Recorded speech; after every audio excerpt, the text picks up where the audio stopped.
My boss mocked my ambitions, said you'll never be promoted. I left and came back as his new boss. Didn't see that coming. It all started like any other Thursday in the office, except for this subtle unease I couldn't shake. I was sitting at my desk, sipping stale coffee that tasted like someone had burned the beans to a crisp, glancing over my quarterly performance report. My presentation was in an hour, and it could be my shot at a promotion. I'd spent weeks on that report, crunching numbers and coming in early to make sure it was airtight. I had even run it by our data analyst, Nina, just to double-check that every graph, every projection, was flawless. The door to the conference room swung open, and Carter, the almighty, insufferable Carter, strode in. He had that smug look plastered across his face, the one he wore when he was getting ready to flex his managerial muscles. "All right, everyone," he barked, not even bothering to sit down.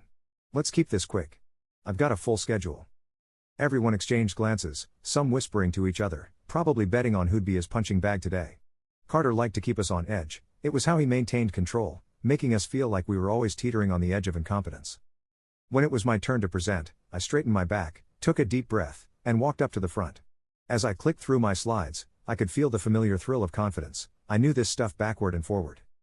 "And finally," I said, pointing at a graph that showed a clear upward trend, "with these changes, we're projected to increase revenue by 12% over the next 2 quarters. The room was silent. I looked around, expecting a nod of approval, maybe even a polite clap. But Carter sat there with an unreadable expression, one eyebrow raised like he'd caught a whiff of something rotten.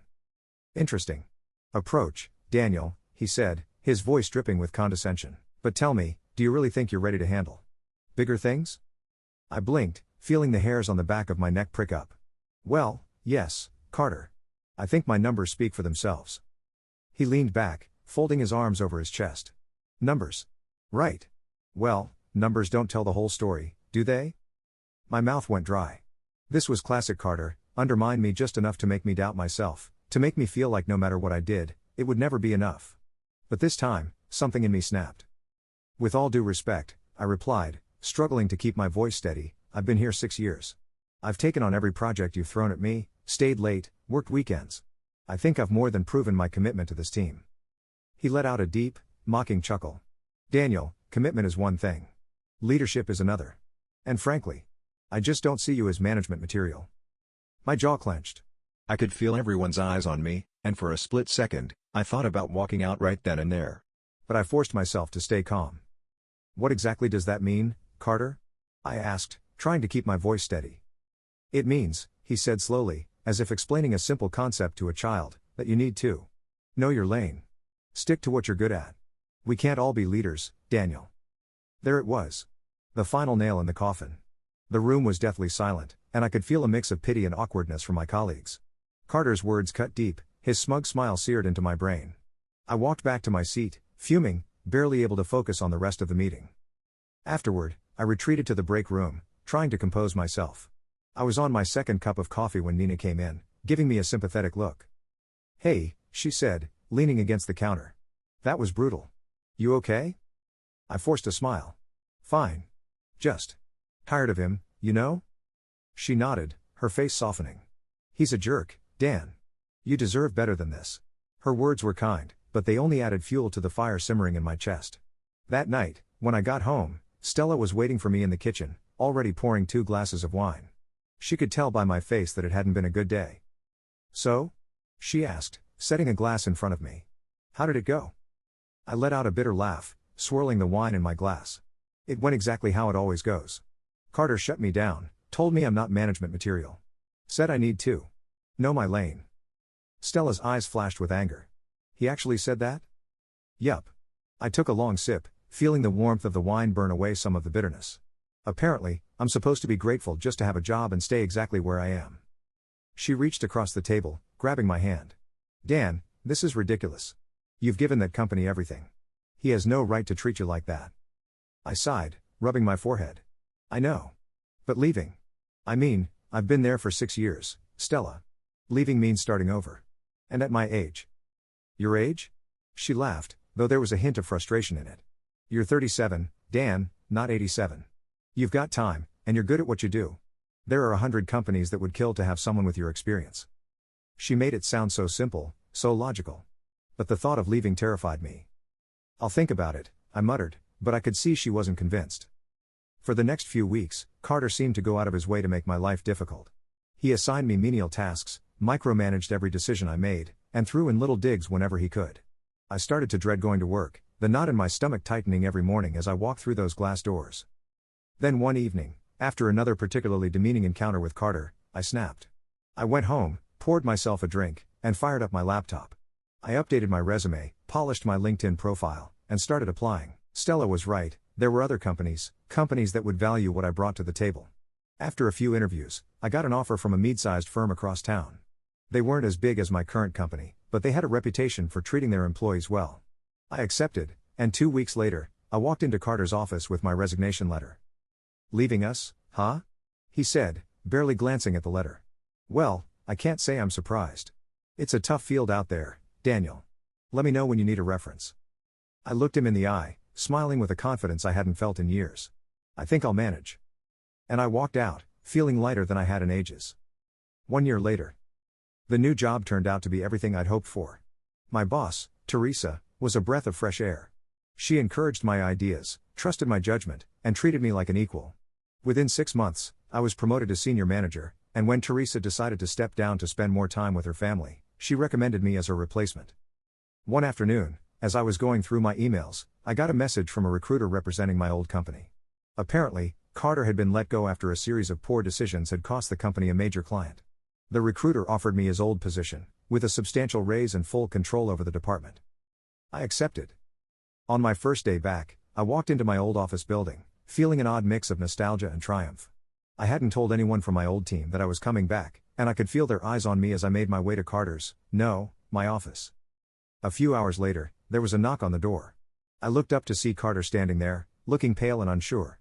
He wasn't the confident man I remembered, he seemed smaller, diminished. "Daniel," he said, his voice barely above a whisper. "I didn't expect to see you here." I leaned back in my chair, giving him a cool, appraising look. "Well, life's funny that way, isn't it?" He shifted uncomfortably, glancing around the office. I wanted to say. "About everything that happened before, I know I wasn't fair to you." I raised an eyebrow, waiting. He cleared his throat, his face flushed. "Look, I made mistakes. We all do, right?" I didn't respond, just let him squirm in the silence.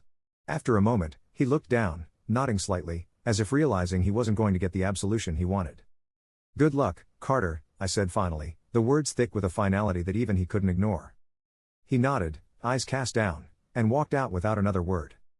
The months that followed were some of the most fulfilling of my life. I built the kind of team I'd always wanted, a team that respected and supported each other. And every day, I made it a point to remember where I'd come from, to remember what it felt like to be undervalued and dismissed. In the end, Carter had been right about one thing: I did need to know my lane. But as it turned out, my lane was a lot bigger than he'd ever imagined. After that encounter with Carter, I didn't give him much thought. Life moved quickly, and I was too busy leading my new team, building a culture where people felt valued, and taking the department to heights Carter had never envisioned. Every day felt like a small triumph, not just over him, but over all the doubt and discouragement I'd put up with for so long. My first major project in my new role was a partnership initiative with a tech company in San Francisco. It was a high-stakes deal, the kind that could redefine our entire division, and I was eager to make it happen. For the next few months, my days were a whirlwind of negotiations, brainstorming sessions, and late-night strategy calls.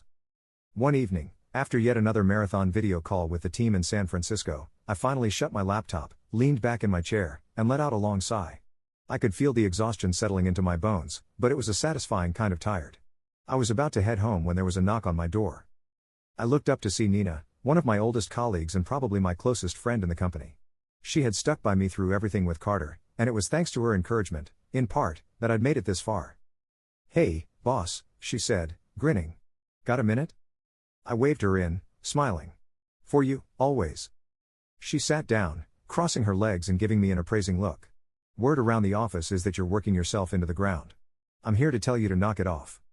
I laughed, leaning back in my chair. "You're probably right. But it's hard to pull back when things are going so well." Her smile softened, and she tilted her head.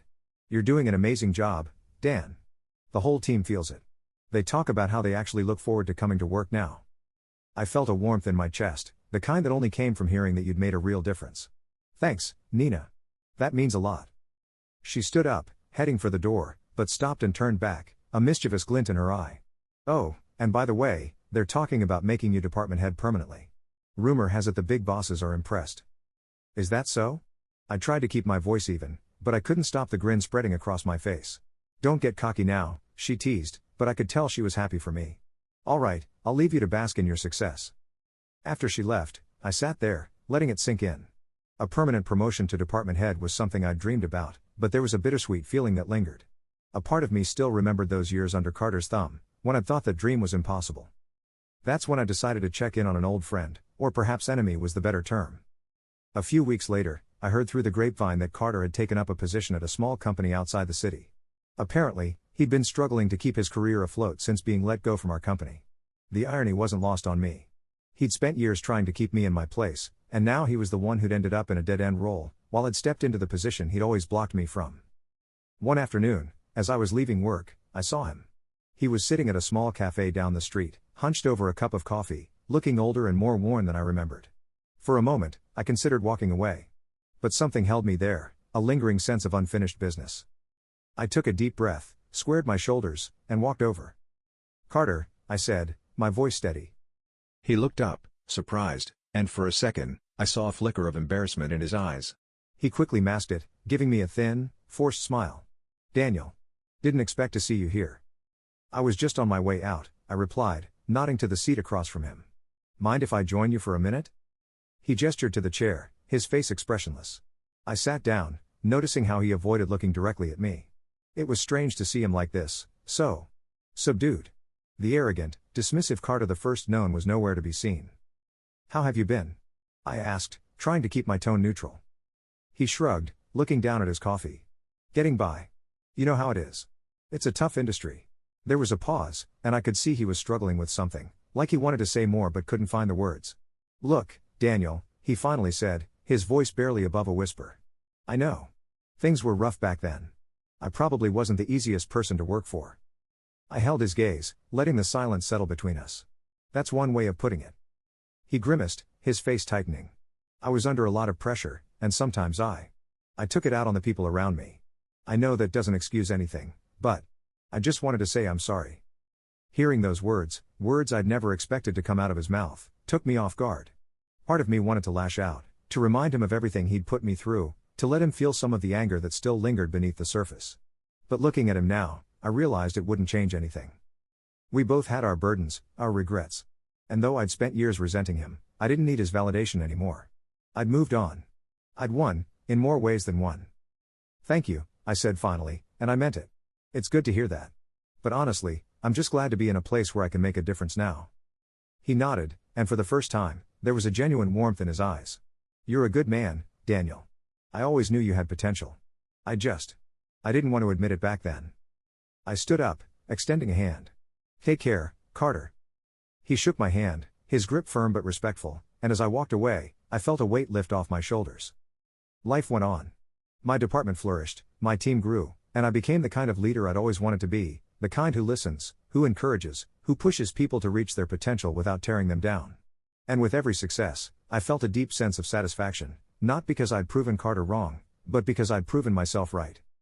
Sometimes, when I passed by that little cafe, I'd think about Carter and wonder where he ended up, but in the end, it didn't really matter. What mattered was that I'd found my lane, and it was more expansive, more fulfilling, than I ever could have imagined.